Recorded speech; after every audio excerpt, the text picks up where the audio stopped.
할렐루야. 자, 앞뒤 전으로 한번 인사하십시다. 잘하셨습니다. 은혜 많이 받고 가시기 바랍니다.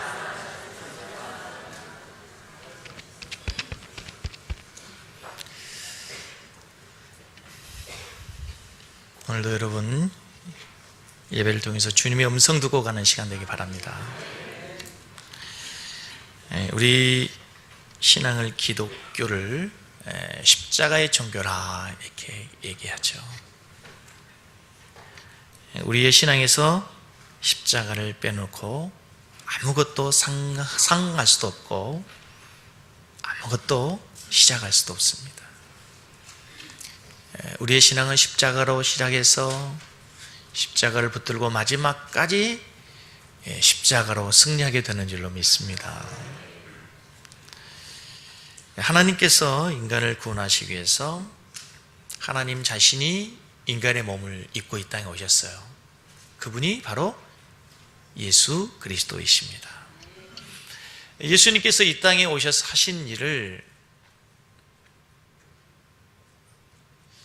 성경에서 기록하고 있지만 그것은 아주 극히 일부분, 아주 한 단면만을 취사 선택해서 성경은 기록하고 있을 뿐이에요. 그야말로 하늘을 두루마리 삼고 바다를 먹물 삼아도 하나님이 행하신 그 위대한 엄청난 일들을 다 기록할 수가 없다는 거죠. 예수님께서는 이 땅에 오셔서 지금까지 우리가 마태복음을 통해서 매주 살핀 것처럼 인간으로서는 감히 할 수 없는, 하나님만이 할 수 있는 엄청난 일들을 하셨어요. 인간이 깨달을 수 없는 천국의 복음, 천국의 진리를 새롭게 깨닫게 해주셨고, 그렇죠? 그리고 하나님이 누구이신가를 가르쳐 주시며 또 하나님만이 할 수 있는 능력을 베풀어 주시죠. 풍랑을 잔잔케 하고 오병이의 기적을 일으키고, 그렇죠? 때로는 죽은 자도 살리고, 이런 많은 표적과 이적을 행하심으로 그분이 하나님의 아들이라고 하는 증거를 보여주셨어요. 하나님만이 하실 수 있는 일, 그리고 메시아로서 해야 될 모든 일들을 감당하셨어요. 그러나 예수님의 사역 가운데, 공생의 가운데 가장 핵심, 그리고 그분의 가장 절정의 사역은 바로 십자가라는 사실을 믿으시기 바랍니다. 그런데 오늘 이제 이 성경 말씀에서는 드디어 기어이 예수님의 사역의 절정인 예수님께서 십자가를 지고 예수님께서 십자가에 못 박히셨다라고 기록하고 있어요. 그러므로 오늘 이 마태복음 우리가 읽은 본문은 성경 중에 성경이요, 성경의 핵심 중에 핵심이요, 예수님의 사역 중에 사역, 예수님의 생애의 가장 클라이막스라는 사실을 믿으시기 바랍니다. 사실 제가 마태복음 강의를 지금까지 수십 주 계속 해오면서 이제 이 말씀을 하기 위해서 우리는 마태복음을 강해온 것입니다. 오늘 본문에 가장 많은 반복적인 단어가 등장하고 있는데 바로 십자가라는 단어예요. 32절 보세요. 구레네 사람을 만나며 그에게 예수의 십자가를 지워. 31절 말씀에 십자가에 못 박으려고 끌고 나갔다. 그렇죠? 35절 그들이 예수를 십자가에 어떻게 해요? 못 박은 후에 기어이 드디어 이제 예수를 십자가에 못 박아버렸어요.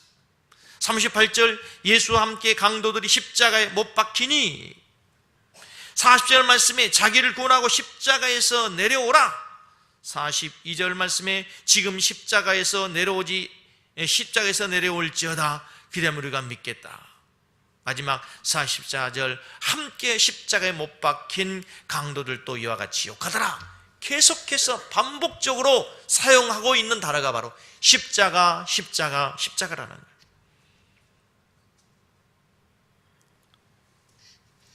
오늘 우리는 이 본문을 통해 다시 한번 예수 그리스도의 십자가를 깊이 생각하는 시간이 되기를 원합니다.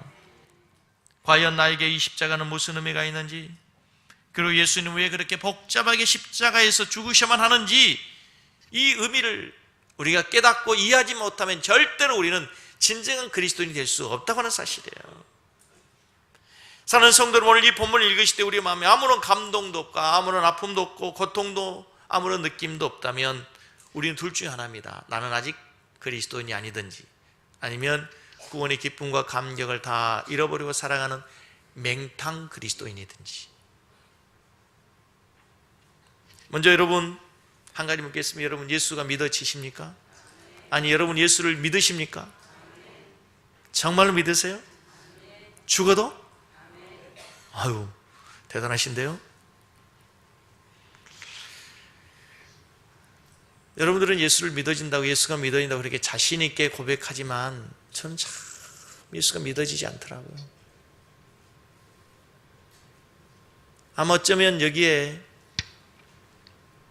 제가 했던 고민처럼 예수가 믿어지지 않아서 지금도 고민하고 있는 분들이 분명히 계실 거예요. 아내 때문에, 부모님 때문에 교회를 나오긴 나오고 예배를 드리긴 드리는데 도대체 내가 왜 있는지, 왜 와야 되는지 믿어지지 않는 분들이 있을 거예요. 여러분 간증했지만 저는 초등학교 때부터 예수를 믿은 게 아니고 교회를 다녔습니다. 그냥 고민할 것도 없이 어머니가 교회를 다니기 시작하시면서부터 저는 자연스럽게 교회를 다녔어요. 어머니가 아프고 저도 아프고, 그래서 지푸라기라도 잡는 심정으로 어쩔 수 없이 교회를 다녔습니다. 제 기억으로는 어린 시절이었지만 참 지극정성으로 다녔던 것 같아요. 간절함으로 다녔던 것 같아요. 저희 마을에는, 시골에는 그랬잖아요. 마을마다 교회가 있는 게 아니잖아요. 상당히 떨어진 거리, 먼 곳에 교회가 있었어요. 그런데 단순히 주일만 다닌 게 아니고 제 생각에는 주일 학교인데도 불구하고, 주일 학생인데도 불구하고 저녁 예배도 참 열심히 다녔던 것 같아요. 부흥회도 열심히 쫓아다니고. 중학교 다닐 때는 이제 다른 마을에 있던 교회가 저희 마을이 더 크고, 이제 초등학교도 저희 마을에 있고, 그래서 저희 마을의 입구로 교회가 이사를 오게 됐어요. 제 기억으로는 그 교회를 건축하는데 어린 마음에 좀 뭔가를 좀 도움이 되고 싶어가지고 자전거를 타고 열심히 학교 끝나면 와가지고, 왜 지금이야 이게 뭐 건물을 짓고 그러면 뭐 레무콘이 와가지고 이렇게 콘크리트를 타서라고 그러지만, 옛날에는 자갈, 저기 뭐 내과에서 받아가 자갈 모래 해가지고 시멘트 부어서 또 이렇게 물 부어가지고 콘크리트를 삽으로 치잖아요. 손으로 하잖아요. 물도 갖다 주기도 하고 뭐 시멘트도 나르고 하는 그런 기록도 있어요. 지금도 시골 교회 가면요, 다른 사람하고 느낌이 다르죠. 아, 그때 내가 참 교회를 사랑하는 마음으로 열심히 봉사했던 기억이 있기 때문에 교회를 바라볼 때 느낌이 다른 거죠. 근데 그때는 그렇게 큰 건물이 아니고 거대하게 보이는, 지금 보면은 아주 아담해요. 그런데 지금 제가 드리고 싶은 이야기는, 이제 중학교 다닐 때까지 그렇게 열심히 다녔는데 탁 고등학교 들어가면서부터 갑자기 어쩌면 그렇게 거짓말처럼 믿어지지 않는 거예요. 신앙의 회의가 오는 거예요. 아, 어쩌면 그렇게 하루아침에 마음이 그렇게 바뀌는 거예요. 교회가 그렇게 가기 싫은 거예요. 갑자기 전도사님 설교가 들려지지 않는 거예요. 왜? 시골 교회는 그때 목사님이 아니었어요. 지금 생각해보면 그때 시골 교회 전도사님들은 아마 지금으로 얘기하면 이제 신대원 다니신 거야. 신대원 그래서 주중에 학교 다니시고 이제 주말에는 오셔가지고 이렇게 사역하시고 그랬던 것 같은데, 전도사님이 그렇게 설교하는데 갑자기 반문이 생기고 의심이 생기는 거예요. 의문이 생기는 거예요. 진짜 예수님이 나를 위해 죽으신가? 진짜 예수님이 나를 위해 죽으셨는가? 그걸 어떻게 믿을 수 있는가? 제일로 믿어지지 않는 게, 그 고등학교 때 예수님이 2000년 전에 죽으신 거예요. 2000년 전에. 2000년 전에 있었던 일이 어떻게 오늘날 나에게 그렇게 효과가 있어 나의 죄를 용서할 수 있다고 하는데, 나는 도대체 이게 논리적으로 이성적으로 설명이 안 되는 거예요. 여러분 이해가 되시나요? 도대체 이해가 안 되는 거예요. 믿어지지 않는 거예요. 받아들일 수가 없는 거예요.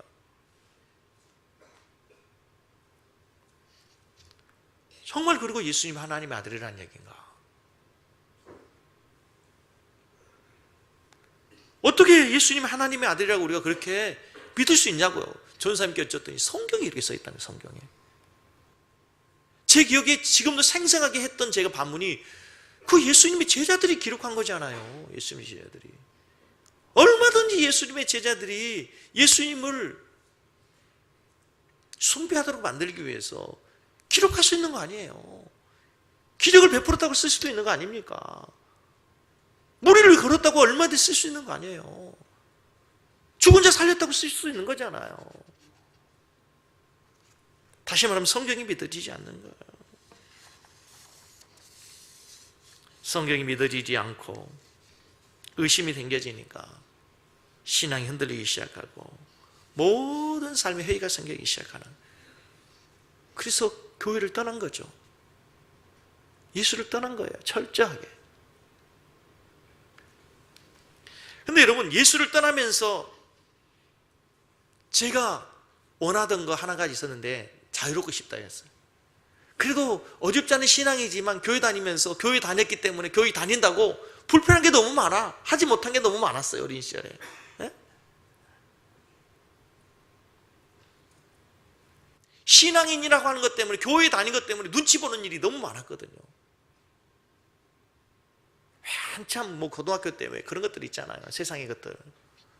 괜히 양심에 찌리고 말이요. 괜히 눈치 보이는 것 같고, 누가 뭐라고 하는지 안 하는데도 불구하고 괴롭고. 근데 그거에 자유롭고 싶었어요. 그리고 그게 자유인 줄 알았어요. 예수님 하라는 것은 너무나 많고 귀찮은 걸 하라고 하고 내가 하고 싶은 걸 모조리 하지 말라고 하고, 그래서 느꼈던 생각은 자유롭다는 생각이에요. 자유롭고 싶다는 거예요. 내 마음껏 살고 싶다는 거죠. 그런데 지금 생각해 보니까 여러분, 그때 했던 일들, 했던 생각들, 살았던 삶들이요, 가장 창피해요. 가장 부끄러워요. 가장 숨고 싶어요. 내 인생에서 가장 지우고 싶은 순간들이에요. 그게 자유가 아니라 죄라는 걸 한 거예요. 그게 자유가 아니라 죄더라고요. 예수가 믿어지지 않으니까 여러분, 교회에서도 자유가 없고 기쁨이 없고 세상에서도 자유가 없더라고요. 사랑하는 성도 여러분, 예수가 믿어지십니까? 아멘 하신 분은 복된 거예요. 여러분, 예수는 믿는 게 아니고요, 믿어지는 거예요. 예수는 믿는 거 아니에요. 믿어져야 믿는 거예요. 그렇게 해서도 믿어지지 않더라고요. 믿어진다는 건 정말 은혜 중에 은혜입니다. 그분이 2000년 전에 나를 위해 죽었다는 게 믿어지는 것, 그게 되면은요, 이제 못 얻게 되는 거예요.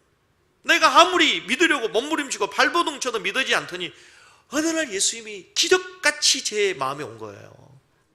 기적같이 그분이 내 마음에 들어오신 거예요. 따뜻하게, 부드럽게, 인격적으로 오신 거예요. 그렇게 믿어지지 않던 분이, 믿으려고 발버둥 쳐도 믿어지지 않던 분이 어느 날 그분이 나를 위해 죽었다는 것이 고백되어지고 믿어지고 아멘 되어지는 순간에, 야, 하나님이 나를 이처럼 사랑하시는구나. 야, 하나님이 나를 그토록 사랑하셔서 예수를 보내셨고 그분이 나를 죽으셨다는 것이 믿어지고 고백되니까 이제 비로소 내 인생에 자유가 주어지고 행복이란 게 주어지더라. 제가 여러분 수없이 저의 삶에 대해서 간증했지만 저의 인생은 참 행복하다는 그런 느낌의 순간들이 많지 않았어요. 물론 순간순간 기쁨도 있었고 친구들과 또 부모님의 사랑, 그런 웃음이 있었지만 진정한 의미에서 정말 행복해, 내 인생 정말 복돼, 내 인생 정말 축복된 인생이야, 이렇게 생각해 본 적이 없었거든요. 나는 왜 그래? 우리 집은 왜 그래? 내 환경은 왜 그래? 도대체 나는 왜 이렇게 살아야 되는? 늘 그렇게 불평하고 원망하고 저주스럽고 세상에 대해서 전투적이고 반항적이었던 내 삶에 비로소 진정한 평화가 오게 되는 거예요.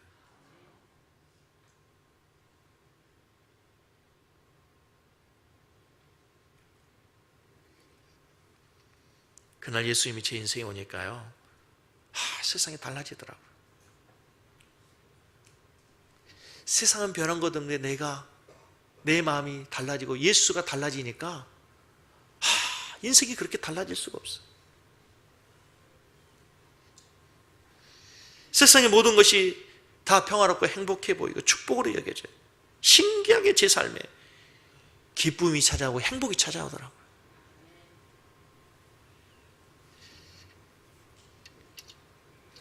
예수님이 내 마음에 오시니까 예수가 믿어지고, 그분이 나를 사랑하신다는 것도 아멘 되어지고, 그분이 나를 위해 죽으셨다는 것도 아멘 아멘이 되는 거예요. 그리고 그분이 나를 사랑하신다는 것이 믿어지고 고백되니까 이제 그분을 위해서 내가 뭔가 하고 싶더라고요. 그리고 심지어 내가 그분을 위해 죽고 싶더라고요.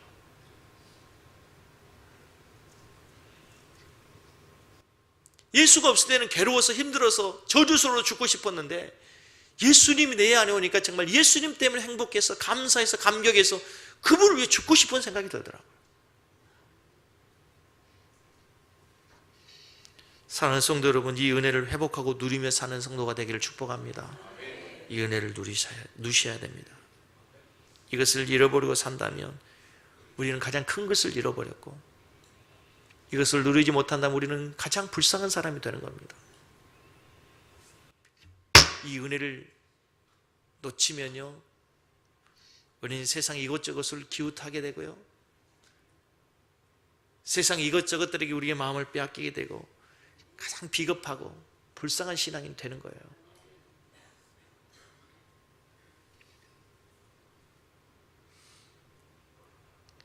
이걸 놓치고 사는 사람은 어떤 사람인가 하면, 집에 억만금이 있어. 그리고 은행 통장에 잔고가 10억, 20억, 30억, 수십억이 있어요. 그런데 길거리 다니면서 먹을 것도 못 먹고 구걸하며 사는 누더기 인생과 똑같은 거예요. 하나님의 기쁨, 하나님의 구원, 은혜, 그 하나님의 사랑이 무한무궁한데 그걸 누리지 못하면 우리가 세상에서 늘 배고파요. 늘 누추해요. 비겁해져요. 열등감 생겨요. 뭐가 같냐? 세상 살아가면서 그 은행에 엄청난 통장의 잔고가 있음에도 불구하고 누더기처럼 구걸하며 사는 인생과 똑같다니까.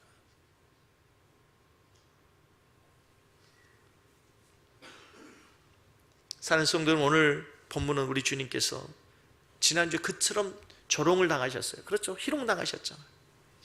홍포를 입으시고, 홍포를 입혔다는 건 뭐예요? 네가 왕이냐? 이러고도 그래 네가 왕 되거라. 누더기 같은 홍포를 입히고 조롱하는 거예요. 왕으로서 면류관이 아니라, 보석과 금으로 치장된 면류관이 아니라 가시 면류관을 씌웠어요.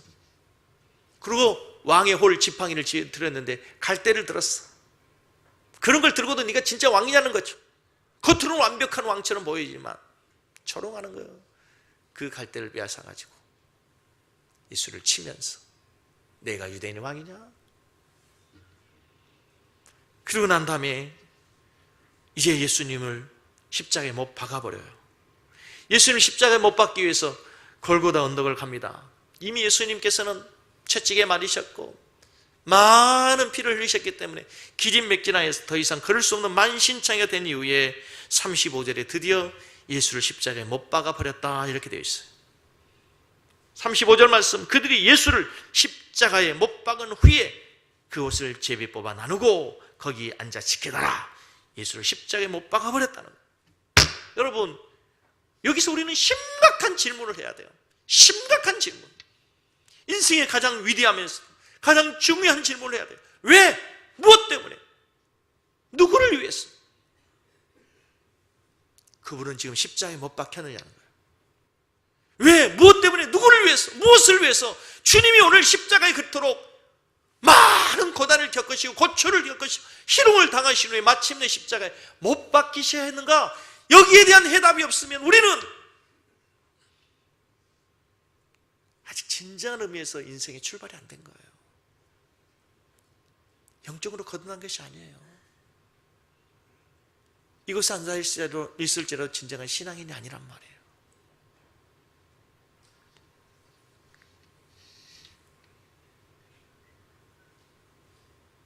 찬송가 143장을 작사한 왓츠라고 하는 찬송가 작사자는 그렇게 고백하죠. 왜 말인가 날 위하여 주 돌아가셨나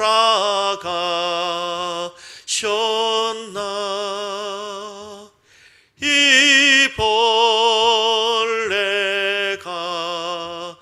같은 날 위해 웬 말인가, 웬 은혜인가. 주님이 나를 위해 돌아가셨다니 웬 말인가, 웬 은혜인가. 이 벌레 같은 나를 위해서 주님이 죽으셨단 말이 웬 말이냐고.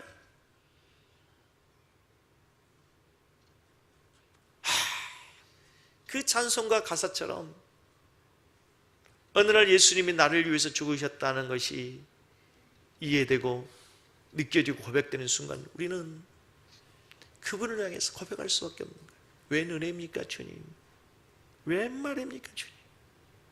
나를 위해서 죽으시다니 웬 말입니까 주님? 그 왓츠라는 분이 147장에서 또 이렇게 찬송가로 고백을 해요. 주 달려 죽은 십자가 우리가 생각할 때에 세상에 속한 욕심을 헛된 줄 알고 버리네.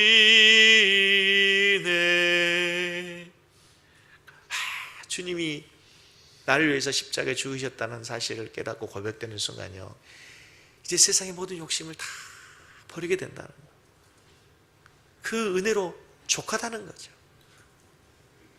그렇게 저주스럽고 원망스럽고 한탄스러웠던 그 세상이 너무 고맙고 감사하게 느껴지는 거예요.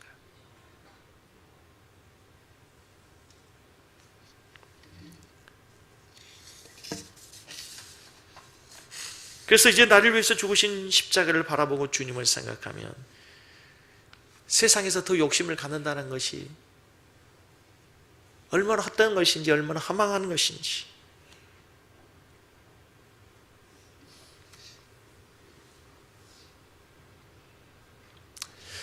여러분, 예수님께서 이처럼 누군가를 위해서 십자가에 죽으셨다고, 나를 위해서 죽으셨다고 믿어주고 고백되는 그 사람이 있는 반면에요, 이 십자가 도대체 믿어지지 않는 사람이 있어요.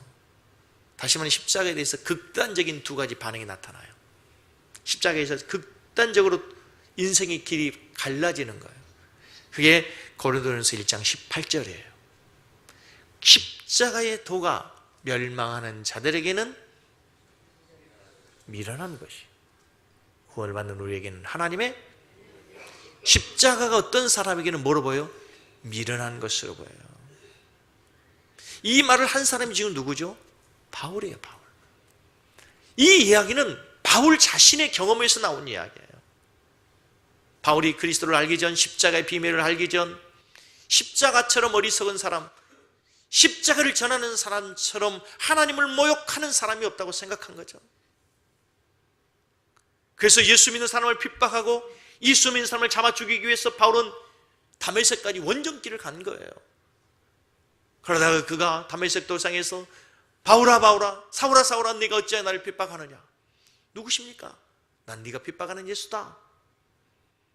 거기에서 예수님이 우리를 위해서 십자가에 죽으셨다는 사실, 십자가를 통해서 하나님 우리를 구원하셨다는 이 위대한 비밀을 깨닫는 순간 바울은 십자가에 대해 생각이 완전히 바뀌어진 거예요. 미련한 것이 아니라 하나님의 구원이요, 하나님의 비밀이요, 하나님의 모든 보화가 십자가에 담겨있다는 사실을 깨닫게 된 줄로 믿습니다. 이게 바울의 삶을 바꾼 거예요.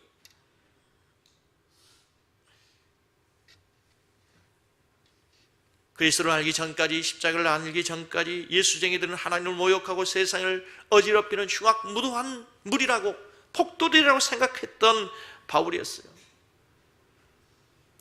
그런데 그가 이제 그리스도를 알고 십자가의 비밀을 깨닫는 후에 그는 가는 곳마다 오직 십자가 외에는 내가 전하지 않기로, 예수 그리스도의 십자가 외에는 내가 생각하지 않기로 내가 작정했다 그러잖아요.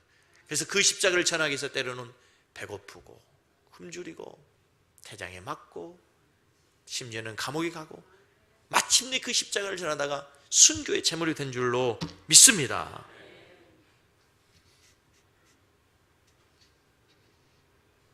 그렇다면 여러분,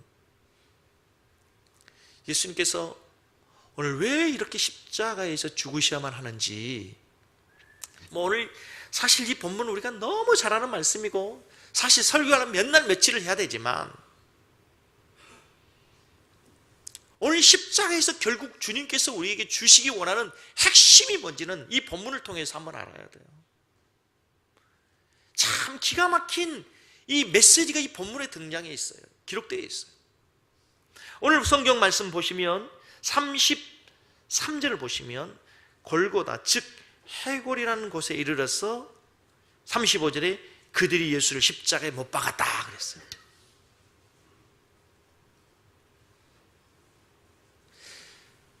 성경은요, 이 예수님의 십자가의 사건을 통해서 우리에게 뭔가 마태가 말하고 싶은 게 있어요.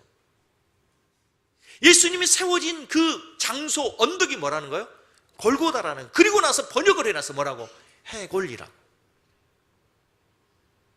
갈보리, 그 언덕. 갈보리를 이제 라틴어로 얘기하면, 골고다를 라틴어로 얘기하면 갈보리가 되는. 여러분, 성경에서 특별히 그 장소의 의미를 해석해 놓은, 지명의 의미를 해석해 놓은 때가 그렇게 많지 않아요. 예를 들어 갈릴리 무슨 뜻인지 몰라요. 여리고 무슨 의미인지 잘 모른단 말이에요. 그런데 성경은 굳이 예수님께서 십자가에 못 박혀서 대롱대롱 매달려 있는 그 장소가 골고다, 해골이라는 곳이라. 여러분 한번 상상을 해보세요. 그림을 한번 그려보세요. 연상을 해보세요. 지금 마태가 예수님의 십자가를 통해서, 세워진 장소를 통해서 우리에게 하고자 하는 메시지가 뭔가 상상해 본다면요, 수많은 해골 바가지들이 있는 거죠. 수많은 해골 바가지들, 그 안에 높이 달린 장대에 한 사람이 달려 있어요.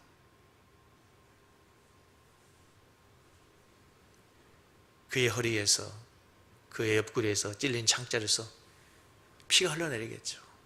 피가 점점 십자가를 타고 흐르더니 드디어 밑에 깔려있는 해골들에게 피가 흘러가는 거예요. 그러면서 자연스럽게 이제 변화가 나타나야 되겠죠. 해골했던 곳에 살들이 펴지고, 그렇죠? 사람의 형체가 만들어지더니 거기서 생명들이 일어나기 시작하는 거예요. 그 말을 하고 싶은 거예요.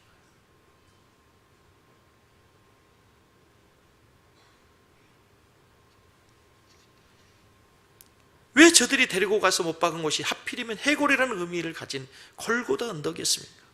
이것은 우연이 아니에요. 저절로 된 것이 아니에요. 지금 인간을 구원하기 위한 하나님의 철저한 계획과 간섭, 그분의 섭리, 그 십자가를 통해서 우리 결국 인간에게 죽이시기를 원하는 하나님의 위대한 계획, 뜻이 거기에 담겨져 있다는 사실을 믿으시기 바랍니다. 다시 말하면 죽음 곧 해골 바가지 같은 이 세상, 사망에 처해 있는 이 세상을 향해서 주님이 생명의 피를 흘려주시는 거예요. 영원한 생명, 해골같이 죽어있는 인생들에게 하나님이 영원한 생명을 주시기 위한 하나님의 위대한 계획이 있다는 사실을 믿으시기 바랍니다. 그렇게 하나님의 아들이 고통과 아픔을 당하셨기 때문에 이제 비로소 우리가 영생을 얻고 구원을 얻고 하나님의 자녀의 권세를 누리게 된 줄로 믿습니다.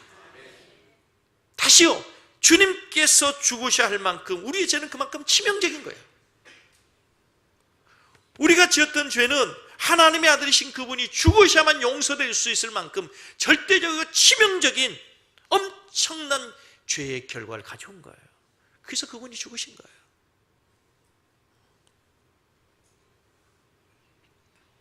이 십자가를 대할 때마다 우리가 그저 감성에 젖고 끝나는 것이 아니라 이 십자가는 죄의 대가가 얼마나 혹독한가. 그래서 결국 하나님께서 우리에게 생명을 주셔야만이 우리 인간을 구원할 수 있다는 사실 믿으시기 바랍니다. 그래서 자연스럽게 이 본문의 의미는 다시 말하면 십자가는 하나님이 우리를 얼마나 사랑하시는지에 대한 하나님의 증거예요. 하나님은 우리의 죄를 용서하시기 위해서 못하실 일이 없는 분이십니다. 다시 말해 하나님 우리를 구원하기 위해서, 하나님 우리를 사랑하기 위해서 하나님은 그 어떤 대가라도 기꺼이 지불할 수 있는 분이라는 사실을 이 본문을 통해서 믿을 수 있기를 바랍니다. 이 하나님의 행위, 하나님의 마음속에 있는 인간을 향한 이것을 우리는 사랑이라고 표현해. 하나님의 사랑이라고. 그런데요, 여러분 오늘날처럼 왜곡된 단어, 왜곡된 단어가, 사랑이라는 단어만큼 왜곡된 단어가 없어요. 사랑이 너무 흔해. 너무나 흔하고 그저 평범한 단어로 사랑이 전락되어 있어요. 하나님께서 십자가에서 우리에게 보여주신 그분의 그 위대한, 우리를 향한 그분의 마음을 사랑이라고 하는 이 단어로 표현하기 너무 부족하다는 거예요. 너무나 적합하지 않다는 거예요. 다른 말이 있었으면 좋겠어요. 그러나 우리가 갖고 있는 언어 가운데, 언어의 한계로 사랑이라는 단어 외에는 또 무엇으로도 설명할 길이 없어요.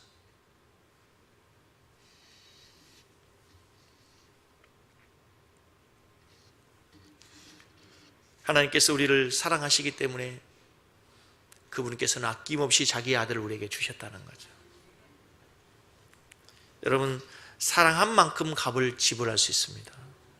내가 얼마나 사랑하느냐는 내가 어떤 대가를, 얼마만큼의 대가를 지불할 수 있느냐와 같은 거예요.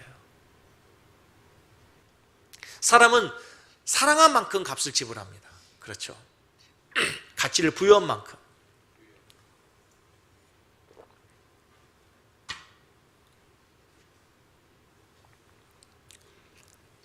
저는 좀 아깝다라고 생각되는 게 뭐냐면, 막 먹는 거에 막 목숨 거는 사람들 있잖아요. 좀 아깝다는 생각이 들더라고요. 그냥 한 끼 먹는데 찌개에다 밥 먹으면 되는데, 물론 좋은 음식 먹으면 좋죠. 근데 제 말은 거기에 막 그렇게 목숨을 걸고 싶은 생각은 없어요. 입는 거에 그렇게 목숨을 걸고 싶은 생각은 없어요. 근데 사람마다요, 그 대가를 지불하는 게 다 다릅니다. 그렇죠. 어떤 사람들은 뭐 가방 들고 다니는 게 뭐 우리가 생각하는 것보다 공이 2개가 더 붙어 있다면 뭐 몇백만 원짜리 들고 다니는 사람도 있다고 그러잖아요. 그럼 몇백만 원 들고 다니는 것보다 그 안에 뭐가 들었느냐가 더 중요한 거 아니에요? 뭐 명품백은 들었는데 그 안에는 겨우 뭐 휴지 하나 들어있고 뭐 카드는 몇 개 들어있고, 다른 거 들어있는 거 없으면 그 뭐 백이 무슨 의미가 있어요? 난 그래도 우리 성도님들이 그런 백이라도 하나 들었으면 좋겠어요.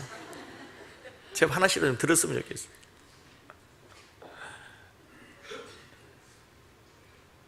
사람은 자기가 생각하는 것에요, 의미 있다고 가치 있다고 생각하는 것에 기꺼이 값을 지불합니다. 옷 하나에도 뭐 어떤 사람들은 스카프 하나에도 수많은 돈들을 지불한다고 그러잖아요. 뭐 미용실이 나는 가격이 그렇게 천차만별인 게 참 이해가 안 가더라고. 머리 자르면 뭐 파마 뭐 똑같은 거 아니에요? 그런데 이런 데서 하면 보통 파마가 얼마짜리예요? 여기 지금 다 다를 거예요. 여기 계신 분들에게 지금 들어간 돈들이, 그죠? 네. 가장 기본적인 게 얼마부터 시작해요? 파마? 에? 얼마? 2만 원. 2만 원은 카트값도 안 되는 사람도 있을 거고, 예. 뭐 때로는 그 뭐 엄청나게 몇 배 되는 사람도 있잖아요, 그죠? 생각하면 뭐 우리 아무렇게 하면 되지 뭐. 남자들은 생각할 때 그런 거 아닙니까? 아무렇게 하면 되지 뭐 이렇게 비싸게. 그런데 또 여자들은 거기에 또 생명을 걸잖아요. 예. 지금 무슨 말씀이냐면 가치를 부여하는 것에 대가를 지불하는 거예요. 근데 하나님께서 우리를 위해서 자신의 아들을 포기할 만큼 값을 지불한 거예요. 우리가 얼마나 소중하냐. 응? 얼마나 소중하냐. 아들을 내어준 마당에 바울 사도 이야기는 로마서 말씀에 하물며 우리에게지 아들을 주시기까지 사랑한 분이 무엇을 주지 못하겠느냐.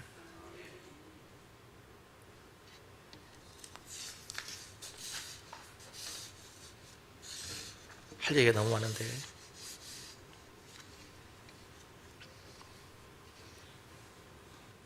이 십자가의 의미를 깨닫는 사람은 이제 십자가를 붙들고 십자가를 증거해야 될 줄로 믿습니다.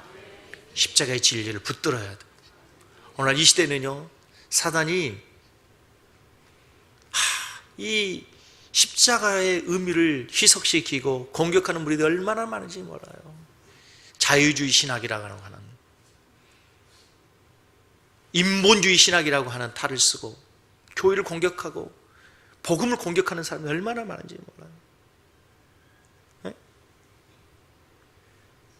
한국 교회가 이 위험한 사상으로부터 복음을 지키고 교회를 지켜야 돼요. WCC라고 하는 단체를 통해서 인류평화라고 하는 명분을 내세워가지고 모든 종교는 하나가 돼야 된다.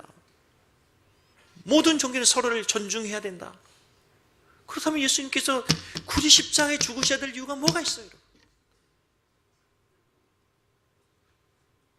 그렇다면 굳이 예수님께서 이 골고다에서 피를 흘리셔야 될 이유가 어디 있어요, 여러분? 이 십자가를 대하는 태도가 오늘 본문에는 세 종류의 사람들이 등장을 해요. 첫째는요, 못 박는 사람들이에요. 못 박는 사람들. 로마의 병사들이죠. 35절, 36절, 그렇죠? 34절, 쓰리get한 포도를 예수께 마시게 하였더니 예수께서 맛보시고자 하지 아니하시더라. 그들이 여기서는 로마의 병사들이에요. 예수를 십자가에 못 박고 후에 옷을 제배 뽑아 나누어서 가져가 버리는 거예요.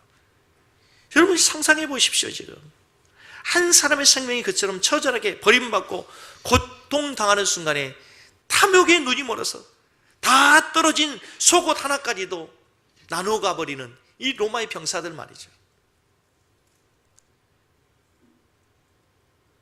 적어도 인간의 탈을 쓰고 인간의 감정을 가지고 있다면 한 사람이 죽어가는 그 순간에 마지막 속옷까지도, 그 속옷이 얼마나 가치가 되겠어요. 그것까지도 탐욕에 눈이 멀어서 욕망의 대상으로 삼고 있는 이 로마의 병사들을 보세요. 근데 여러분, 시간이 가도 꼭 한마디 해야 되는 게 뭐냐면, 이 시대의 그리스도인들조차도 우리를 위해서 십자가에 죽으신 그 주님을 위해서 모든 것을 다 드리는 것이 아니라 주님을 우리의 욕망을 채워주는 도구로 사용하는 경우가 너무 많단 말이에요.